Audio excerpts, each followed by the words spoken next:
क्या है बे? सपना है पर एक दिन सच होगा, मतलब महल है। सो भाई देखो, आपकी प्रिपरेशन आई थिंक मेरे पॉइंट ऑफ व्यू से बिल्कुल बेस्ट ही चल रही होगी। तो यहाँ पे बात करने वाले हैं फिजिक्स के बारे में। इशू भाई फिजिक्स के कुछ टॉपिक्स बता दो। देखो यहाँ पे मैं अगर लूसेंट आपने पूरी कंप्लीट कर भी रखी है तो डेफिनेटली आप अच्छा स्कोर कर जाओगे। केवल मैं लूसेंट की बात नहीं करता, इंग्लिश मीडियम पे लूसेंट नहीं आता, बट जो भी आप पढ़ रहे हो अगर आपने कंप्लीट किया होगा डेफिनेटली आउट ऑफ इससे नहीं जाता क्वेश्चन। अगर विथ कॉन्सेप्ट क्लियर किया होगा तो भी आप अच्छा स्कोर कर जाओगे 15 to 20, और ज़्यादा ही अच्छा आपका कॉन्सेप्ट प्लस MCQs बहुत अच्छे से कंप्लीट किया होगा, डेफिनेटली आप 20+ भी कर जाओगे इन फिजिक्स सेक्शन। बट आपकी प्रिपरेशन थोड़ा कम है या कुछ ज़्यादा है या मीडियम वाले हो, मॉडरेटर, ठीक है, 3 टाइप के इजी, हार्ड या मॉडरेटर, तीनों कैटेगरी में कहीं भी आप आते हो, ठीक है। सो मैं केवल 10 टॉपिक्स ऐसे बताऊंगा जो मैंने अपने फ्रंट पेज पे भी लिख रखे हैं, ठीक है। सो उन 10 टॉपिक्स को डेफिनेटली आप भाई रिवाइव कर लेना, ठीक है, जितना ज़्यादा कर सकते हो। बाकी ज़्यादा मैं टाइम वेस्ट आपका कुछ भी नहीं करूँगा, सीधा टॉपिक्स पे चलते हैं। और एक बात और, जितनी ज़्यादा यार प्रैक्टिस कर सकते हो डेफिनेटली प्रैक्टिस करो, क्योंकि अभी वीडियोस कुछ नहीं देने वाले। मैं तो नहीं रिकमेंड करूँगा कि आप कोई भी वीडियो देखो, ठीक है, एक्सेप्ट ये देख सकते हो क्योंकि चलो ठीक है एज योर विश, बट कह रहा हूँ ना देखो, आप अभी छोड़ के निकल लो, तो ऐसा नहीं है। यहाँ पे इन्फॉर्मेशन यार देने वाला हूँ जो एग्जैक्ट टॉपिक्स जिनसे क्वेश्चन डेफिनेटली बनेगा। चलो देखते हैं। पहला नंबर मैं वो बताता हूँ जो जहाँ से क्वेश्चन आएगा एग्जाम पे। पहला नंबर इंग्लिश वाले इंग्लिश पे लिखना, हिंदी वाले हिंदी पे लिखना। पहला नंबर देखो लूसेंट पे अगर मैं बात कर लेता हूँ तो 62 चैप्टर्स हैं, ठीक है, और आप इंग्लिश मीडियम वाले जिससे भी बुक से और 62 चैप्टर्स का डेफिनेटली आप कंप्लीट कर पाओगे। वैसे मैं बता दूं जिस टॉपिक से जहाँ से क्वेश्चन बनता है, मैंने आज से लगभग 1 मंथ को फुल लूसेंट फिनिश की थी अपने चैनल पे। अगर आपका मूड हो तो डेफिनेटली आप कर सकते हो। यहाँ पे मैं उसका मीन्स प्लेलिस्ट में जाओगे, टॉपिक वाइज फिजिक्स MCQ में उसकी प्लेलिस्ट मिल जाएगी, उसमें सारे के सारे वीडियोज़ हैं, लगभग 8 से 10 वीडियो हैं और 15 से 20 मिनट के वीडियो हैं, तो 3-4-5 घंटे में फिनिश कर सकते हो। उसमें मैंने ये बताया कि आपका कौन सा क्वेश्चन आएगा, ठीक है, मतलब कि कौन सा क्वेश्चन इस टॉपिक में, लाइक पहला मात्रा के बीमा है, ये इस चैप्टर को तो हटा देते हैं। लाइक मैं कोई भी चैप्टर खोलता हूँ, just a second, flood pressure, ये चैप्टर है, तो मैंने इस चैप्टर को वहाँ पे कराया ही नहीं क्योंकि इससे क्वेश्चन नहीं आता।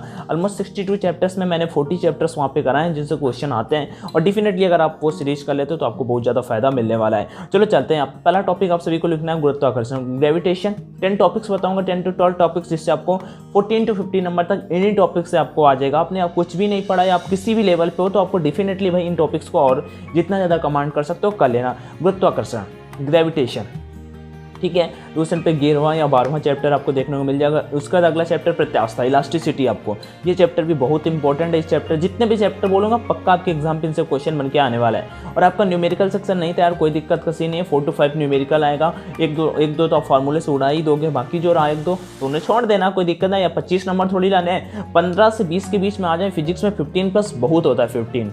आगे बढ़ते हैं। सरफेस टेंशन, पृष्ठ तनाव, इससे भी क्वेश्चन बनता है। इसी मीन्स आंसर ही सरफेस टेंशन होता है। डेफिनेटली बहुत ज़्यादा सिचुएशंस पे ये क्वेश्चन आता है, ठीक है। मोस्ट प्रोबेबिलिटी होती है कि इस क्वेश्चन के आने के। वर्क, पावर एंड एनर्जी, इस चैप्टर से तो मतलब आएगा ही क्वेश्चन, और इससे न्यूमेरिकल भी बनने के चांसेस होते हैं। ये जितने भी जैसे कि गुरुत्वाकर्षण वाला चैप्टर, आप एयरफोर्स का ऑफिशियल पेपर देखोगे जाके, जो ऑनलाइन देना होता है, उसमें जाके देखोगे 4 क्वेश्चन इस चैप्टर के हैं, गुरुत्वाकर्षण वाले चैप्टर के। तो भाई इंपॉर्टेंट है, कंप्लीट कर लेना। बाकी एज योर विश, जैसा आपको लगे। तरंग गति, वेव्स वगैरह, जिसमें आपका ध्वनि तरंगों के बारे में अध्ययन कर लेना। आप लॉन्गिट्यूडनल्स और ट्रांसवर्स वेव्स के बारे में फुल पढ़ सकते हो, डेफिनेटली उनसे क्वेश्चन से बनने के फुल चांसेस होते हैं। अगला विद्युत चुंबकीय तरंग, इलेक्ट्रोमैग्नेटिक वेव्स, गैप डाल दे, गामा एक्स, पराबैंगनी, और उसके बाद दृश्य, अवरक्त, ठीक है, लघु और रेडियो, ये सभी तरंगे आपको उनका फ्रीक्वेंसी ऑर्डर और उसका वेवलेंथ ऑर्डर डेफिनेटली सभी को पता होना चाहिए।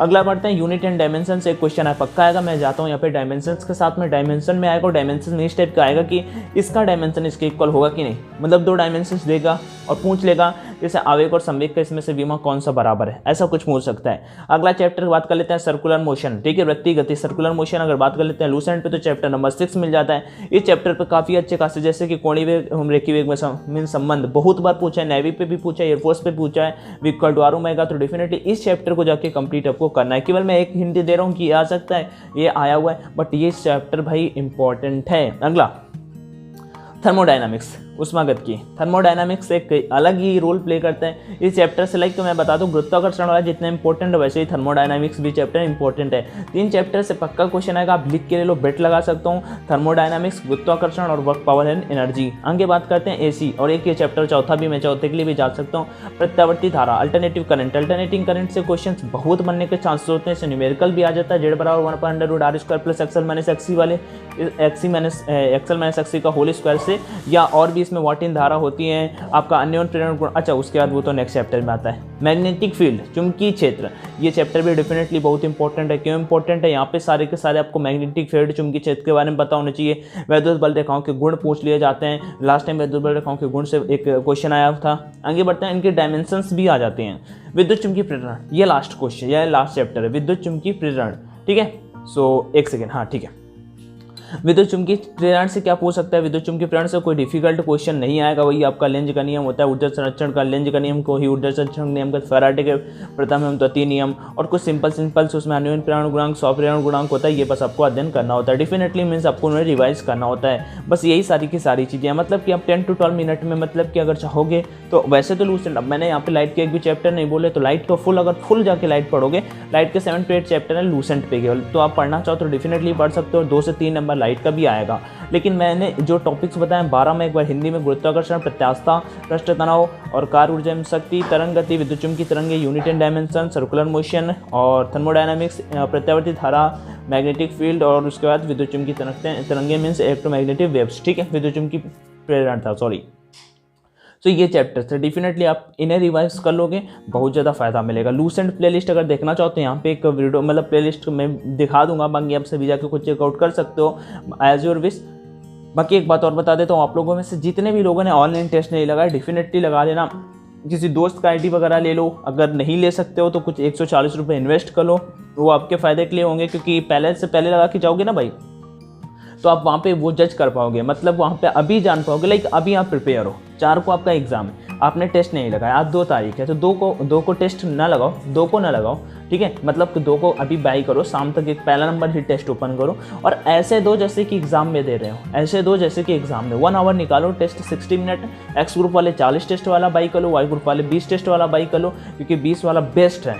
ठीक है, मैंने वो देखे हैं, मतलब वाई का तो हटा दो, तो एक्स ग्रुप वाले 40 टेस्ट में पहला टेस्ट लगाओ, उसमें देखो टाइम चलेगा, रैंक चलेगा, मार्क फॉर रिव्यू चलेगा, सब कुछ चलेगा। उसको जब आप सबमिट कर दोगे 20 कैसे सबमिट होगा? जब पूरा का पूरा सेक्शन, जब आप पूरा का पूरा टेस्ट दे लोगे तभी जाके आपका सबमिट होगा। तो जब सबमिट कर दोगे, उसका लाइक इंग्लिश के 20 मिनट कंप्लीट होंगे तभी वो सेक्शन सबमिट होगा। ऐसे English, physics, math 60 minute complete, paper done. आपका रैंक दिखाएगा कल। आज अगर टेस्ट लगाओगे तो आपको लगभग 5-6 घंटे बाद आपका रैंक दिखाएगा, और लगभग 2 लाख कैंडिडेट आपका टेस्ट लगा रहे हैं परीक्षा पे। तो परीक्षा पे जाके जैसे ही मतलब वहाँ पे टेस्ट लगाओगे, 2 लाख कैंडिडेट उससे मतलब देखोगे, तो 2 लाख में अगर आपका रैंक 500, 1000, 1500 के एवरेज आ रहा है तो आप बहुत अच्छी जगह पे स्टैंड करते हो। 2000 तक भी आ रहा है तो आप बहुत अच्छी जगह पे स्टैंड करते हो। बाकी आप सभी जानते हो कि बाकी जहाँ पे जैसी भी सिचुएशन बने, डेफिनेटली बताओ। परीक्षा ऐप को इंस्टॉल करो, टेस्ट सेक्शन में जाओ और ये बाई करके ऑनलाइन टेस्ट लगा सकते हो। मैं परीक्षा को बोलता रहा हूँ, बट आप कहीं भी लगाओ, आप जरूरी नहीं परीक्षा पे ही लगा लो। मेरे पॉइंट ऑफ व्यू से वो बेस्ट है। मैंने देखा हूँ, मैंने खुद बाई किया था और मैंने वहाँ पे सारे के सारे टेस्ट भी फिनिश किए हैं इस टाइम पे। सो डेफिनेटली आपको कल लेने चाहिए। और 140 आई थिंक कुछ भी नहीं होता है। बाई करते समय कूपन कोड का ऑप्शन आएगा, ऑनलाइन D50 डाल देना, 50% का डिस्काउंट मिल जाएगा। और बिफोर द एग्जाम डेफिनेटली आपको करना चाहिए, ऑनलाइन टेस्ट लगाने चाहिए। वैसे अभी आपके पास इनफ टाइम नहीं है, लेकिन प्रैक्टिस करने के लिए कुछ भी नहीं है। आप अगर उनमें से एक दिन में 10 टेस्ट भी खत्म कर दोगे 6 to 7 आवर में, तो डेफिनेटली वो क्वेश्चंस तो वही है ना जो आपके पेपर में आएंगे। तो डेफिनेटली आपको बहुत ज़्यादा फायदा मिलेगा, आप टाइम मैनेज करना सीख जाओगे। बाकी thank you for watching the video. कोई डाउट है तो कॉमेंट सेक्शन में बताना, मैंने जो टॉपिक्स बताया उन्हें कवर अप कर लो। बाकी take care everyone, thank you and जय हिंद।